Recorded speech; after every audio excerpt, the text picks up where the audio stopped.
Saya ingin bertanya Ustadz, bagaimana sih cara melupakan masa lalu yang cukup lama dalam hidup kita? Sebentar, pelan-pelan Rifki. Sebentar ya. Bagaimana cara Pelan-pelan ya. melupakan Masa lalu yang cukup lama ada di hidup kita. masa lalu yang cukup lama dengan hidup kita? Ya, terus ternyata masa lalunya juga udah punya orang baru yang bikin dia bahagia. Gimana? Gimana? Nggak kedenger. Dan juga masa lalu saya udah punya orang baru yang membahagiakan dia juga gitu. Rifki dan semua teman-teman yang masih terseret oleh masa lalu.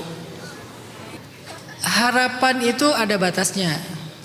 Kita boleh berharap kepada seseorang, semoga dia balik lagi, semoga kami jadian lagi, semoga ada jodohnya, bla bla bla. Boleh, tetapi ketika dia sudah saya terima nikahnya Fulanah binti Fulan, halal sah, maka berhentilah berharap.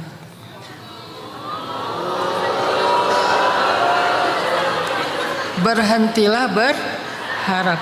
Berhentilah bermimpi. Jangan pernah bermimpi, ya Allah, saya masih nunggu dia sih. Semoga suatu saat tit gitu ya. Gak boleh ya. Gak boleh berharap keburukan pada orang lain. Jadi begitu dia sudah kata saksinya sah, maka berhentilah berharap, Rifki. Gimana caranya biar berhenti berharap, Ustadz? Belajarlah meyakini dia itu emang bukan jodoh saya. Wa khalaqnakum azwaja. Kami ciptakan kalian berpasang-pasangan. Mungkin jodoh saya memang bukan dia. Jodoh saya yang lain, masih misterius dan insya Allah pasti spesial banget. Kalau dia begitu berarti bagi saya yakin kalau saya ikhlas, jodoh saya akan jauh lebih berarti daripada dia. Mulailah berpikir kayak gitu, karena dia bukan takdir Rifki. Allah nggak pernah salah menulis takdir, jadi dia bukan takdir Rifki. Itu satu. Kedua, faidza faragta fansab.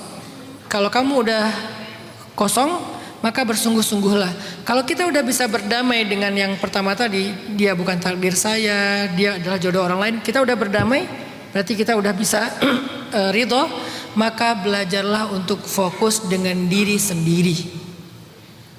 Rifki, salah satu cara memperjuangkan jodoh itu adalah fokus dengan karir dan value diri kamu. Salah satu cara memperjuangkan cinta, fokuslah dengan mengupgrade value kamu. Itulah cara memperjuangkan cinta. Jadi jangan caper sana sini, WA nyasar, GR dengan setiap orang. Kayaknya ini deh, kayaknya dia deh. GR kemana pergi? Jangan. Fokuslah untuk mengupgrade value kita. Fokuslah untuk menjalani hidup kita. Fokuslah dengan diri kita. Skip peduli tentang dia. La ubali wahjurhum hajran jamila. Kalau Rifki masih tahu berarti masih perhatian. Berhentilah memperhatikan dia. Hapus akun kedua dan ke-10 itu. Yang kedua, Rifki, kalau ternyata masih ketemu, soalnya mungkin satu tempat kerja atau bla bla bla, belajarlah untuk bisa menerima. Dia bukan jodoh saya. Jodoh saya itu ada dan terbaik. Allah kalau milih itu pasti terbaik. Cuman memang masih misterius. Nanti Rifki, setelah 10 tahun dari sekarang. Lama Ustadz, lama. Oke, setelah 15 tahun dari sekarang. Lebih.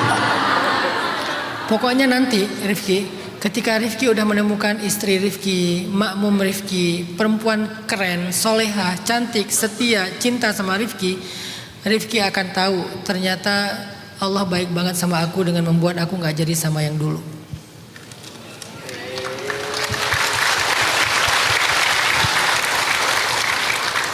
Percaya deh kata-kata saya. Kayak gitu banget hidup tuh. Fokuslah untuk mengupgrade value diri kita supaya waktunya semakin cepat. Jangan fokus dengan dia, Rifki hanya akan tersakiti. Saya selalu bilang tentang masalah move on ya. Ada quotes juga. Nggak penting siapa yang pernah melukai kamu atau membuat kamu jatuh. Yang terpenting hari ini adalah siapa yang membuat kamu bisa tersenyum lagi. Gak penting siapa yang pernah melukai kamu, itu udah gak penting. Kenapa kita menganggap orang yang melukai kita, yang meninggalkan kita itu penting? Kenapa sih? Dia itu udah gak penting bagi kita. Dia udah menjadi penting bagi laki-laki lain. Dia udah jadi penting bagi perempuan lain. Bagi kita udah gak penting lagi. Kenapa? Karena dia melukai kita, menjatuhkan kita, membuat kita merasa benar-benar kehilangan. Udah, dia gak penting lagi. Terus sekarang yang penting siapa? Yang bisa membuat kamu kembali tersenyum. Setiap ujian itu, setiap luka itu memberi pelajaran. Kalau kamu hanya fokus dengan luka, kamu akan selalu tersiksa. Tapi kalau kamu bisa fokus dengan pelajarannya, maka kamu akan terus tumbuh dan bahagia. Jadi kita mau memilih fokus kepada luka atau pelajarannya. Rifki mulai sekarang belajar berdamai, dia bukan jodoh Rifki, udah.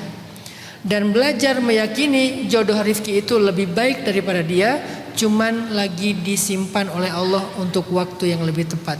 Kapan waktu yang lebih tepat? Ketika Rifki udah siap. Maka sekarang fokuslah mempersiapkan diri Rifki. Kasihan kalau dia ketemu dengan Rifki sekarang. Mungkin Rifki belum siap jadi suami. Kasihan kalau kalian ketemu sekarang dan punya anak. Mungkin Rifki belum siap jadi ayah. Maka coba fokus untuk upgrade kapasitas diri Rifki menjadi suami, menjadi ayah. Di waktu yang tepat Allah tentukan kalian ketemu, maka Rifki bisa bahagia dan membahagiakan orang-orang yang dalam keluarga Rifki. Allahu a'lam.